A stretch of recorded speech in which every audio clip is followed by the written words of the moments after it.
ఒప్పుకొని విడిచిపెట్టినప్పుడు దావీదుకి మారు మనసు అనుభవంలోకి వచ్చాడు. మూడో వ్యక్తిగా మనం జ్ఞాపకం చేసుకుంటే మీ అందరికి తెలిసిన విషయమే ఆయన పేతురు గారిని మనం జ్ఞాపకం చేసుకుంటే పేతురు గారిని యేసుక్రీస్తు ప్రభువారు ఆనాడు సముద్రంలో చేపలు వేస్తూ, పేతురు గారు రాత్రంతా కూడా చేపలు వేస్తూ గిన్నె సముద్ర తీరమున పడవలో ఉండి చేపలు పట్టుకుంటూ వెళ్తున్నప్పుడు ఏమీ పడవు. బయటకు వచ్చిన తర్వాత ఆ పడవ అక్కడ పెట్టేసి ఏం చేస్తారంటే వలలు కడుక్కుంటూ శుభ్రం చేసుకుంటా ఉంటారు. శుభ్రం చేసుకుంటుంటే యేసుక్రీస్తు ప్రభువారు ఉండి ఆ దోణిలో కూర్చొని అందరికి బోధించిన తర్వాత, ఇప్పుడు దాకా మీరు కష్టపడ్డారు కదా, సరే లోతుకి పడవ నడిపించి వల వేయమని చెబుతాడు. లోతుకు నడిపించి అంటాడు. పేతురు గారు ఏం చెబుతాడంటే, అయ్యా రాత్రంతా ప్రయాసపడ్డాం కానీ మాకు ఒక్క చేప కూడా దొరకలా, చూసావుగా వల్ల మేము కడుక్కొని ఇంటికి వెళ్దాం అనుకుంటున్నావు, సరే నీ మాట చొప్పున మేము చేస్తామని దేవుని మాట ప్రకారము లోతుగా పడవను నడిపించి వల వేసినప్పుడు ఆ వలలో విస్తారమైన చేపలు పడి ఆ వల పిగిలిపోతుంటే ఆ పక్కన ఉన్నవారు దోణివారు వచ్చి అతనికి సహాయం చేసి అక్కడ ఉన్నవారందరూ కూడా అమ్మో ఇన్ని చేపలు పడ్డాయా అని వాళ్ళు విస్మయం పొందారు. అలాగే ఆశ్చర్యపడిపోయింది. నేను చెప్పేది అంటే, ఎప్పుడైతే ఆశ్చర్యపడ్డారో చేపలు విస్తారంగా ఉన్నాయి, వాళ్ళు అందరూ కూడా చూసి విస్మయం పొందారు, ఆశ్చర్యపడ్డారు. కానీ పేతురు గారు ఏమంటున్నాడంటే, అయ్యా నేను పాపాత్ముణ్ణి, నన్ను విడిచి ఇక్కడి నుంచి వెళ్ళు అంటాడు. అతను మారుమనసు ఎప్పుడు వచ్చిందంటే, మరి చేపలకి ఇక్కడ మారుమనసు సంబంధం ఉందా? కానీ సంబంధం లేదు. కానీ ఎప్పుడైతే పేతురు గారు ప్రభు వైపు చూసి యేసుక్రీస్తు ప్రభు వారిని చూసి, అయ్యా నన్ను ఒకసారి క్షమించు, నేను పాపాత్ముణ్ణి, ఇక్కడి నుంచి నువ్వు ఇక్కడి నుంచి తీసివేసుకొని నువ్వు వెళ్ళు అంటాడు. చూద్దాం లోకాసు వార్త 5వ అధ్యాయము. లోకాసు వార్త 5వ అధ్యాయంలో మొదటి నుంచి చదువుకుంటే, లేకపోతే చదువుదామండి.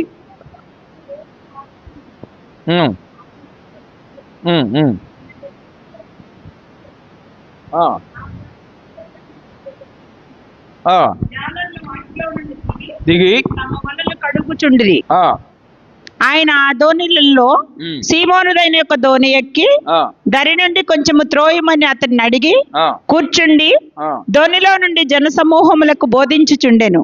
ఆయన బోధించుట చాలించిన తరువాత, నీవు దోణిని లోతునకు నడిపించి చేపలు పట్టుటకు మీ వలలు వేయుడని సీమోనుతో చెప్పగా, సీమోను ఏలినవాడా, రాత్రి అంతయు మేము ప్రయాసపడితిమి గాని మాకేమీ దొరకలేదు, అయినను నీ మాట చొప్పున వలలు వేతునని ఆయనతో చెప్పెను. వారు అలాగ చేసి విస్తారమైన చేపలు పట్టిరి. అందుచేత వారి వలలు పిగిలిపోచుండగా వారు వేరొక దోణిలోనున్న తమ పాలివారు వచ్చి తమకు సహాయము చేయవలనని వారికి సంజ్ఞలు చేసిరి. వారు వచ్చి 2 దోణులు మునుగునట్లు నింపిరి. ఎన్ని దోణులు అంట? 2 దోణులు. ఒక చేప పట్టిన వారికి ఎన్ని దోణులు? 2 దోణులు మునుగునట్లుగా విస్తారమైన చేపల్ని తీసుకొచ్చారు, మునుగునట్లుగా. సీమోను పేతురు అది చూచి, ఇక్కడ గమనించండి, ఇది ఒక వచనం కోసం వచ్చామండి. 8వ వచనం. సీమోను పేతురు అది చూచి యేసు మోకాళ్ళ ఎదుట సాగిలపడి, ప్రభువా నన్ను విడిచిపోము, నేను పాపాత్ముడని చెప్పెను. ఏలయనగా వారు పట్టిన చేపల రాశికి అతనితో కూడా ఉన్న వారందరినీ విస్మయమొందిరి. ఏమంటున్నాడు సీమోను పేతురు? మోకాలు ఎదుట సాగిలపడి, ప్రభువా నన్ను విడిచిపోము, నేను పాపాత్ముడని చెప్పాడు. అప్పుడు ఎప్పుడైతే ప్రభువారి వైపు చూశారో, యేసుక్రీస్తు ప్రభువారి వైపు పేతురు చూశాడు, అప్పుడే ఆయనకి ఏం చేసినట్ట? మారు మనసు అనుభవంలోకి వచ్చాడు. అప్పుడు దాకా చేపలు పడలేదు, కానీ రాత్రంతా కష్టపడ్డామయ్యా, చేపలు పడలేదు అని నీ మాట చొప్పున వల వేస్తామని వల వేసినప్పుడు 2 దోణులు మునిగినంత చేపలు పడినప్పుడు వెంటనే ఈయనకేం చేసినట్ట? ప్రభువారు ఇంత గొప్ప కార్యం చేశాడా, నేనే ఆయన నమ్మలేకపోతున్నాను, ఆయన నిజమైన దేవుడే, నా కోసం ఈ లోకానికి వచ్చాడని పేతురు గారికంట ఒక పశ్చాత్తాప ప్రభువారి వైపు ఎప్పుడైతే చూశాడో ఆయన ఏమని చేస్తున్నాడు? మోకాలు ఎదుట సాగిలపడి, ప్రభువా నన్ను విడిచిపోము, నేను పాపాత్ముడని చెప్పాను. వెంటనే ఆయన ఇక నుంచి నీవు చేపలు పట్టేవాడు కాదు గాని నీవు మనుషులను పట్టువాడు అని సీమోనుతో చెప్పాడంట. ఇక నుండి నీవు ఇప్పటి నుండి అందుకు యేసు భయపడకము, ఇప్పటి నుండి నీవు మనుషులను పట్టువాడు ఇందువని సీమోనుతో చెప్పాను. వారు దోణులను దరికి చేర్చి సమస్తమును విడిచిపెట్టి ఆయన్ని వెంబడించము, నీవు మనుషులను పట్టు జాలరుగా ఉండవని సీమోనుతో చెప్పినప్పుడు వెంటనే సీమోను గారు అంటే మొత్తం కూడా వదిలిపెట్టి యేసుక్రీస్తు ప్రభు వారిని వెంబడించారు. అప్పుడు దాకా మారు మనసు ఉందంటే నిజమైన మారు మనసు ఎప్పుడు వచ్చిందంటే ప్రభువారు వైపు చూసినప్పుడే మారు మనసు వచ్చింది పేతురు గారికి. ఇంకో విషయంలో పేతురు గారు ఒక సందర్భంలో కూడా జ్ఞాపకం చేసుకుంటే ఇక్కడ కూడా ఏం చేస్తాడు చూద్దాం ఒకసారి. మత్తయి సువార్త 26వ అధ్యాయంలో, మత్తయి సువార్త 26వ అధ్యాయము 31వ వచనం. ఇక్కడ అప్పుడు యేసు వారిని చూచి ఈ రాత్రి మీరందరూ నా విషయమై అభ్యంతరపడుదురు. ఏలయనగా గొర్రెల కాపరిని కొట్టుదును, మందలోని గొర్రెలు చెదిరిపోవును అని వ్రాయబడి ఉన్నది కదా. నేను లేచిన తర్వాత మీకంటే ముందుగా గలిలయకు వెళ్ళదునెను. అందుకు పేతురు నీ విషయమై అందరూ అభ్యంతరపడినను, ఈ విషయమై నీ విషయమై అందరూ అభ్యంతరపడినను, నేను ఎప్పుడూ అభ్యంతరపడిన ఆయనతో చెప్పగా అంటే యేసుక్రీస్తు ప్రభు వారు కొద్ది రోజుల్లో ఆయన అప్పగిస్తారని తెలిసినప్పుడు నా విషయంపై మీ అందరూ కూడా అభ్యంతరపడతారని చెప్పినప్పుడు పేతురు గారు అంటే ఈ విషయమే అందరూ అభ్యంతరపడినా కూడా నేను మటుకు ఎప్పుడు అభ్యంతరపడి ఆయనతో చెప్పగా యేసు ఆయన చూసి ఏమంటున్నాడంటే అతన్ని చూచి ఈ రాత్రి కోడి కుయ్యక మునిపే నీవు నన్ను ఎరుగోనని ముమ్మారు చెప్పెదవు నీతో నిశ్చయముగా చెప్పుచున్నానని. పేతురు ఆయన్ని చూచి నేను నీతో కూడా చావవలసి వచ్చినను నిన్ను ఎరుగనని చెప్పనా నేను నీతో కూడా చావవలసి వచ్చినను నిన్ను ఎరుగనని చెప్పనా నేను అదే ప్రకారము శిష్యులందరూ అనిరి. ఇప్పుడు దాకా యేసుక్రీస్తు ప్రభు వారు ఏమని చెప్పాడంటే నీవు నన్ను ఎరుగునని ముమ్మారు చెబుతా, కోడి కోయమని ముమ్మారు అబద్ధం ఆడతావంటే నేను అందరూ అబద్ధం ఆడినా కూడా అందరూ అభ్యంతరపడినా కూడా నేనైతే అలా చెప్పను నేను చచ్చిపోతా కానీ అలా చెప్పను అన్నాడు. ఎవరు? పేతురు గారు. అవునా అన్నాడు. మనమేమంటా బాప్తిసం తీసుకున్నప్పుడు నేను బయటకే జీవితాంతము దేవునితో ఉంటాను, దేవుని మందిరానికి క్రమంగా తప్పకుండా వస్తాను, ఆదివారం ఆరాధన పాల్గొంటాను, బాప్తిసం పొందుతా, ప్రభు బలలో చేయి వేస్తాను అని అంటాం. మన తీర్మానం చేస్తాం. ఎప్పుడు? బాప్తిసం పొందినప్పుడు. 1 తారీఖు జనవరి 1 రోజు ఏమని చేస్తాం? ఈ సంవత్సరం అంతా క్రమం తప్పకుండా వస్తాను, ఈ సంవత్సరం అంతా అబద్ధం ఆడను, బూతులు తిట్టను, ఒకరితో గొడవలు పడను, దేవుని పనిలో పరిచర్య చేస్తాను అని ఒక తీర్మానం చేసుకుంటాం. పేతురులా చేశాడా? నేను చావాల్సి వచ్చినా కూడా చావనను అని ఆ తీర్మానం ఎంతవరకు ఉంటుంది? ఒక కఠినమైన పరీక్ష వచ్చినప్పుడు, ఏదైనా ఇబ్బంది వచ్చినప్పుడు అప్పుడు మన తీర్మానం ఎలా ఉంటుందో అప్పుడు తెలుస్తుంది. సపోజ్ మన చుట్టాలు వస్తే ఏం చేస్తాం? ఏముందలే అని ఈ వారం పోగొడతాం. ఊరు ప్రయాణం వస్తే ఏం చేస్తాం? ఈ వారమే కదా అని ఒక వారం చుట్టాలు, ఒక వారం ఊరు, ఒక వారము ఆ పెళ్ళో లేకపోతే ఇంకొక ఏమైనా ఫంక్షన్ వస్తే ఆ వారం మనం తీర్మానం ఏం జరుగుతుంది? ఫస్ట్లో పేతురు గారు ఏం చేశాడు? తీర్మానం చేసుకున్నాడు. నిజమైన మారు మనసుగా వచ్చాడా? తీర్మానం చేసుకున్న మంచిదే. కానీ కొద్ది రోజుల తర్వాత అదే పేతురు గారు ఏం చేస్తాడంటే ప్రభు వారిని వచ్చారు, వారు యేసుక్రీస్తు ప్రభుని పట్టుకోవడానికి తీసుకువెళ్తున్నారు. వెళ్ళినప్పుడు అక్కడికి వెళ్ళి చలిమంట కాసుకుంటూ ఉంటే ఆడు కూర్చొని ఉంటాడు. ఒక చిన్నది వచ్చి ఈయన కూడా ప్రభుతో ఉన్నాడు అంటే, ఓ అమ్మాయి నీకేం పని లేదా, నా మీద నేను ఎప్పుడు ఉన్నాను అంటాడు. నేను ఎప్పుడు ఉన్నా అంటాడు. తర్వాత ఇంకొకడు వచ్చి ఇదిగో నువ్వు కూడా ఆయనతో ఉన్నాడు కదంటే, నువ్వెవడో అసలు ఎప్పుడు చెబుతావు, నేను ఎప్పుడు ఉన్నాను అంటాడు. మళ్ళీ కొద్దిసేపు తర్వాత ఇంకొక ఆయన వచ్చి నువ్వు ఉన్నావు కదా ఆ యూదుల్లో నువ్వు కూడా ఒకడు అంటే, నీకేం పని లేదు, నువ్వేందా అడ చెబుతావని ఆ ముమ్మారులో అబద్ధం ఆడతాడు. ఇంతకుముందు ఏమన్నాడు? నేను సావవలసి వచ్చినా కూడా సావను, నీతోనే ఉంటాను చచ్చిపోయిన దాకా అని తీర్మానం చేసుకున్నాడు. కానీ అదే పేతురు ఎలా చేస్తాడు చూద్దాం ఒకసారి. బైబిల్ అందులో నుంచి గబవ జ్ఞాపకం చేసుకుంటే 20 లోకాసు వార్త 22వ అధ్యాయము 54వ వచనాల నుంచి చదువుదాం. లోకాసు వార్త 22వ అధ్యాయము వారు ఆయన్ను పట్టి ఆ, ఈడ్చుకొని పోయి ఆ. ప్రధాన యాజకుని ఇంటిలోనికి తీసుకొని పోయిరి. ఆ, పేతురు దూరముగా వారి వెనుక వచ్చుచుండెను. ఆ. అంతటా కొందరు నడుముంగిట మంట వేసి ఆ. చుట్టూ కూర్చుండినప్పుడు చుట్టూ కూర్చుండినప్పుడు పేతురును వారి మధ్యన పేతురు కూర్చుండెను. వారి మధ్య కూర్చుండెను. అప్పుడు ఒక ఇక్కడ చిన్నది గమనించండి, అప్పుడు ఒక చిన్నది ఆ మంట వెలుతురులో ఆ మంట వెలుతురులో అతడు కూర్చుండుట అతడు చూచి కూర్చున్నట్టు చూచి అతన్ని తేరి అతన్ని చూచి తేరి చూసి వీడును అతనితో ఏం కూడా చేశాడట? ఉండేనని చెప్పాను. వీడును కూడా అతను కూడా ఉన్నాడని ఎవరు చెప్పింది? ఒక చిన్న అమ్మాయి చెప్పింది, చిన్నది చెప్పింది. అందుకు పేతురు ఏం చేస్తున్నాడు? అమ్మాయి అమ్మాయి నేను అతన్ని నేను ఎరుగునను. అతన్ని ఎరుగునే అనను. ఆయన అప్పుడు దాకా అతనితో యేసుక్రీస్తు ప్రభుతో ఉన్నాడు, యేసుక్రీస్తు ప్రభుతో పాలిభాగస్తుడయ్యాడు, అన్నీ ఆయనతో తిరిగాడు, శిష్యుడిగా తిరిగాడు. కానీ ఎప్పుడైతే ఆ చిన్న అమ్మాయి చెప్పిందో నేను ఎరుగును, ఎందుకు ఈయన ఎరిగానంటే వెంటనే తీసుకెళ్లి ఈయన కూడా చంపేస్తారు, ఆ ఉద్దేశంతో అమ్మన్నాడు. ఒకసారి అబద్ధం ఆడాడు, రెండోసారి జ్ఞాపకం చేసుకుందాం.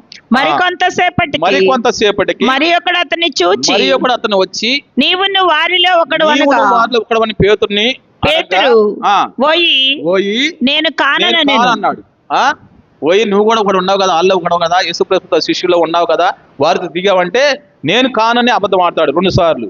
మూడోసారి ఇంచుమించు ఒక గడి అయిన తరువాత ఒక గడి అయిన తరువాత మరి ఒకడు నిజముగా వీడును నిజముగా అతనితో కూడా అతనితో కూడా ఉండెను, వీడు గలిలయుడని వీడు దృఢముగా గలిలయుడని చెప్పెను. దృఢముగా చెప్పెను. అందుకు పేతురు ఏం చెప్పాడా? నిజంగా ఈయన ఆయనతో ఉన్నాడు, వీడు గలిలయుడు అని నిజంగా చెప్పినప్పుడు అందుకు పేతురు పోయి నువ్వు చెప్పినది నాకు తెలియదనెను. అతడు ఇంకనూ మాట్లాడుచుండగా వెంటనే కోడి కూసెను. వెంటనే కోడి ఎన్నిసార్లు అబద్ధం అంట? 3 సార్లు. ఏమన్నాడంట?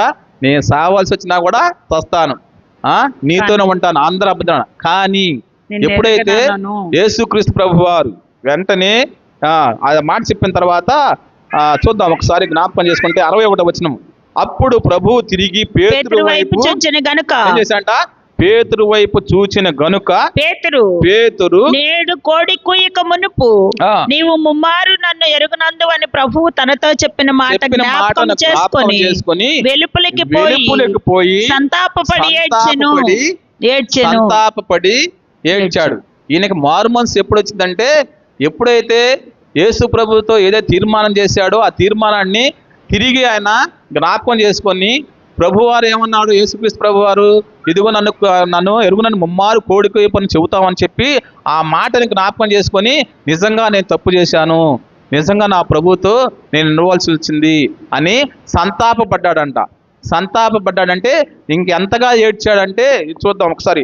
ఆ వెలుపులకు పోయి సంతాపపడి ఏడ్చాడు. ఎప్పుడైతే ఏడ్చాడో మారు మనసు అనుభవంలోకి వచ్చాడు పేతురు గారు. అప్పుడు దాకా అన్నీ చేసినా కూడా మారు మనసు అనుభవం లేదు. కానీ ఎప్పుడైతే కన్నీరు విడిచి యేసుక్రీస్తు ప్రభు వారు వచ్చి ఆయన దగ్గర నిల్చున్నప్పుడు వెంటనే ఆ ప్రభు వైపు పేతురు వైపు ప్రభు వారు చూశాడు. ఆ చూపులోనే ఈయనకి ఏం జరిగిందంట? పశ్చాత్తాపం అని వచ్చాడు. లోపలతో దుఃఖంతో మునిగిపోయాడు. ఆయన అయ్యా నిజంగా నేను చేసిన తప్పే, నేను చేసింది పాపమే, నిన్ను అనవసరంగా నేను అబద్ధం ఆడాను, అనవసరంగా నిన్ను వారికి అప్పగిస్తున్నాను, నేను నీతో ఉన్నాను తీర్మానం చేశాను, అయినా కూడా అని ఆయన పశ్చాత్తాపంతో సంతాపడి కన్నీరు విడిచి, అందుకే దైవ చిత్తానుసారం దుఃఖం అంటాడు. అంటే ఆత్మ సంబంధమైన దుఃఖాన్ని అక్కడ తన లోపల హృదయంలో కలిగి ఆ మారు మనసు అనుభవంలోకి వచ్చాడు. పేతురు గారి నుంచి యేసుక్రీస్తు ప్రభు వారు పునరుద్ధాడైన తిరిగి లేచిన తర్వాత పేతురు గారు అనేక అద్భుతాలు ఆశ్చర్యకాలు జరిగించాడు. అంటే మారు మనసు పొందిన తర్వాత పేతురు గారు దేవుని యొక్క సువార్తని అనేక విషయాల్లో ప్రకటించారు. ఆయన వెళ్తుంటేనే రోగులు, ఆయన నీడబడితేనే దయ్యాలు కూడా వదిలిపడ్డాయి. అలాగే అక్కడికి వచ్చిన వారు వీధుల్లోంచి అతని దగ్గరికి, పేతురు గారి దగ్గరికి అనేక మంది మంచాల మీద అలాగే ఆయన మోసుకొచ్చినప్పుడు వారందరూ కూడా ఆయన నీడబడితేనే స్వస్థత పడ్డారు. ఎప్పుడంటే మారు మనసు పొందిన తర్వాత, పేతురు గారు మారు మనసు పొందిన తర్వాత దేవుని సువార్త ప్రకటిస్తూ బయటకు వస్తున్నప్పుడు పేతురు గారి ద్వారా అనేక అద్భుతాలు ఆశ్చర్యకారాలు కూడా జరిగించాడు. ఒకసారి మనం జ్ఞాపకం చేసుకుంటే, ఉదాహరణకి చివరిగా మనం జ్ఞాపకం చేసుకుంటే ఈయన గురించి ఈ మారు మనసు ద్వారా అతను యేసుక్రీస్తు ప్రభు పునరుద్ధానం ద్వారా తిరిగి వచ్చాడు. పునరుద్ధానం తర్వాత కూడా ఏం చేస్తాడంటే యేసుక్రీస్తు ప్రభు వారు వచ్చి, పేతురు నిజంగా నన్ను ప్రేమిస్తున్నావా? అయ్యా నేను ప్రేమిస్తున్నాను అంటాడు. అయితే నా గొర్రెల్ని మేపుము అంటాడు. ఒకసారి నిజంగా నన్ను ప్రేమిస్తున్నావు అంటే సరే నా గొర్రెల్ని కాయము అంటాడు. నిజంగా నన్ను ప్రేమిస్తున్న పేతురు, నిజంగా నన్ను ప్రేమిస్తున్నావంటే నా గొర్రె పిల్లల్ని మేపుము అంటాడు. అంటే అలా యేసుక్రీస్తు ప్రభు వారు ఆయన గురించి మాట్లాడినప్పుడు నా గొర్రెల్ని కాయము, నా గొర్రెల్ని మేపు అని ముమ్మారు చెప్పినప్పుడు ఆ పునరుద్ధాన దర్శనం ద్వారా, యేసుక్రీస్తు ప్రభు వారి పునరుద్ధాన దర్శనం ద్వారా పేతురు గారంట అద్భుతమైన పరిచర్య చేశాడంట. అద్భుతమైన పరిచర్య, ఎవరో చేయలేంత పరిచర్య చేసి చివరికి యేసుక్రీస్తు ప్రభు వారి గురించి కోసము హతసాక్షిగా చేయబడ్డాడు. హతసాక్షిగా చేయబడ్డాడు. ఒక దేవుని యొక్క ప్రార్థనా ఒక సంఘానికి ఒక ముఖ్య స్తంభంగా ఆయన మారాడు. గొప్ప నాయకత్వ బాధ్యతలు ఆయన వహించాడు. అలాగే చివరికి హతసాక్షిగా అయ్యాడు. ఒకసారి పేతురు గారు అనేక ఆశ్చర్య కార్యాలు కూడా చేశాడు మారు మనసు పొందిన తర్వాత. పేతురు రాసిన అపోస్తుల కార్యగ్రంథములో 5వ అధ్యాయము 15వ వచనం చదువుదాం. అందుచేత పేతురు వచ్చుండగా జనులు రోగులు వీధుల్లోకి తెచ్చి వారిలో ఎవరి మీదనైనను అతని నీడ అయినను పడవలనని మంచముల మీదను పరుపుల మీదను వారిని ఉంచిరి. మరియు యెరూషలేము చుట్టూ నుండి పట్టణంలో జనులు రోగులను అపవిత్రాత్మల చేత పీడింపబడిన వారిని మోసుకొని కూడి వచ్చిరి. వారందరూ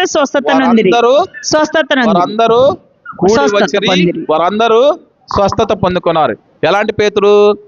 ఇంతకుముందు దుడుకు పేతురుగా ఉన్న వ్యక్తి మారు మనసు అనుభవం వచ్చిన తర్వాత, ప్రభు యొక్క పాదాల చెంత కన్నీరు విడిచిన తర్వాత, దేవుని ఆత్మ అభిషేకంతో నింపబడి పేతురు నీడ పడితేనే దెయ్యాలు కూడా వదిలిపడ్డాయి. పేతురు వచ్చినప్పుడు ఆ దగ్గరకు మోసుకొచ్చినప్పుడు రోగులు కూడా స్వస్థత పొందుకున్నారు. అంత మాత్రమే కాదు కానీ కుంటివాడిని సైతం కూడా ఆయన పుట్టినది మొదలుకొని కుంటివాడికి ఉన్న వాడిని కూడా ఏం చేశాడంట?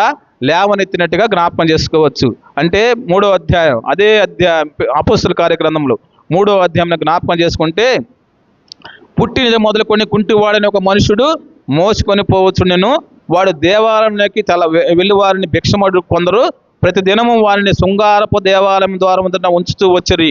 పేతురు యోహానును దేవాలయంలోకి ప్రవేశించలోకి వచ్చినప్పుడు వాడు చూసి భిక్షమడుగా పేతురును యోహానును వారిని తేరి చూసి మా తట్టు చూడమనిరి.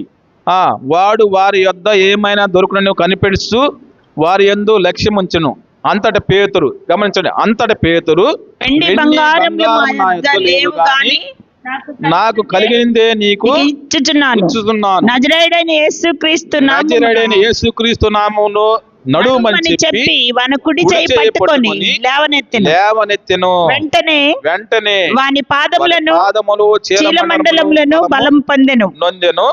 వాడు దిక్కున లేచి నిలిచి